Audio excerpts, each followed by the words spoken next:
The woods hold many secrets, awe-inspiring wonders, held behind frightening darkness. Two men approach the altar tonight, their heads bowed in reverence. They make their quiet supplications. Atop the trees, above the skies, Ara watches from above. Hell takes one, heaven takes the other, hauling both to their aidance.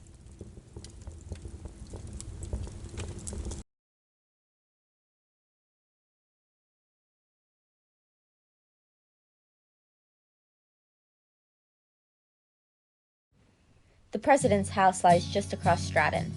I have only a short walk to my classes, a convenient stroll from my house, while students stare and scrutinize my steps in this fishbowl life. My bedroom is far from a dorm, and costs no room or board.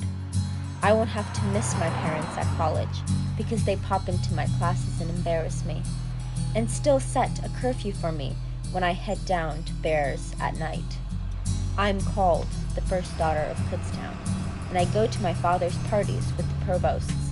I sit and listen to stuffy toasts from donors, while my friends go to shorties and drink, because they won't be on the daily brief if they do. All the students and faculty love our dog, and I won't have to leave Kutztown after I graduate, while my friends on campus leave without me, and the smell of cow poop stays in the air.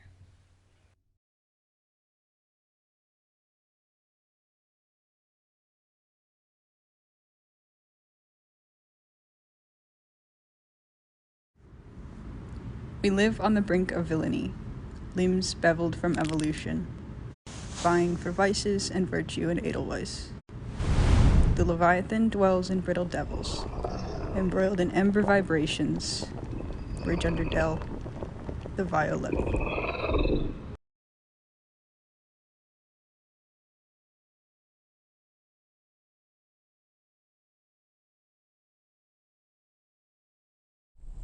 The bees amble through the orange amber.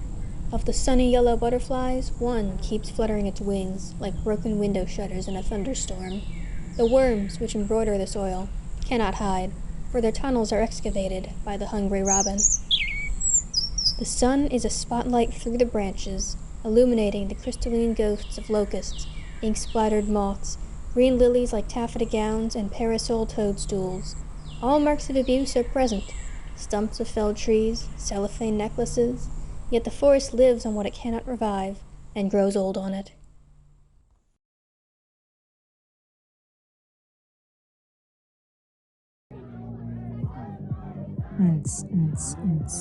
The bass rises me from my slumber.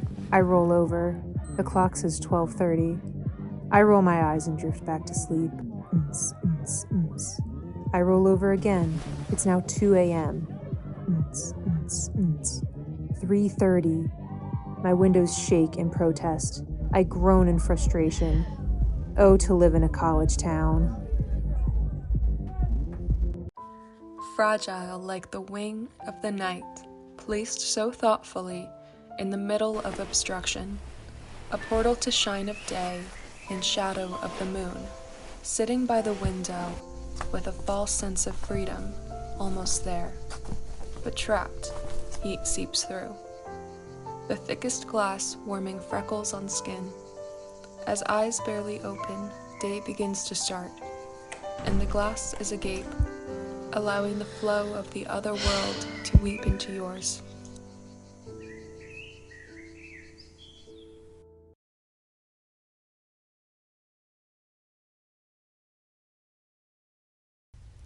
One woman took the red ribbon's tail and tied it to the balloon's end. Another measured out the tail, another cut it, free. She ripped the limp line swiftly, across the scissors blade it coiled, like a piglet tail, twirled like a strand of DNA, and twained into fraying rivulets. 3 women hand me a balloon and forget. Loss of levitation, I wondered. If that's true, how do I hold you? Take one end, let its entrailing dangle in the air, twine twixt twins my fingertips, interlace with a niggling, tickling, child's knot, tie you round my wrist beside tender clinic band, remember why there's want of levity. I knot the curls around my wrist, mangle springs, constricting them into wire cord, into flesh. I'm cutting the circulation of blood, the nerves, sparking like severed power lines, hand's final cry of incarnadine, tinges blue, purple, gray, as the haunting overhead, I lose you, but it's like gunshot against my head, popped the balloon, shrunken latex corpse, ice sweat dripping, still and slight, warmth in my palm and fingers, tingling with swollen, squirming maggots. I turned back to the women. Why is it this way? Even if they confess raw confusion, they will deny to answer, wise beyond their right of ripping ribbon cords, free. I release the balloon, and the ribbon unfurls behind as a hangman's banner, and ties you 6 feet before, me to me.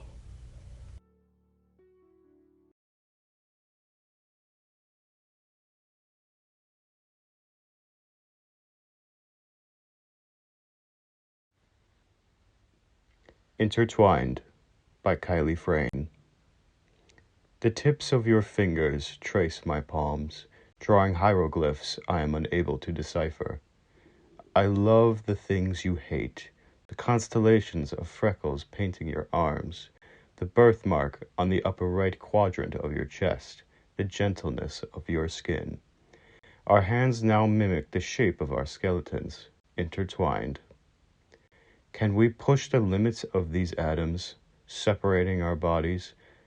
Can we push the limits of these atoms, separating our bodies? As the darkness of the sky turns to rust, as the lakes and rivers fill of blood, the world is consumed by a burning inferno. Never as close as we are now, flesh disintegrating into the earth, our atoms slowly dancing, only our bones remain intertwined.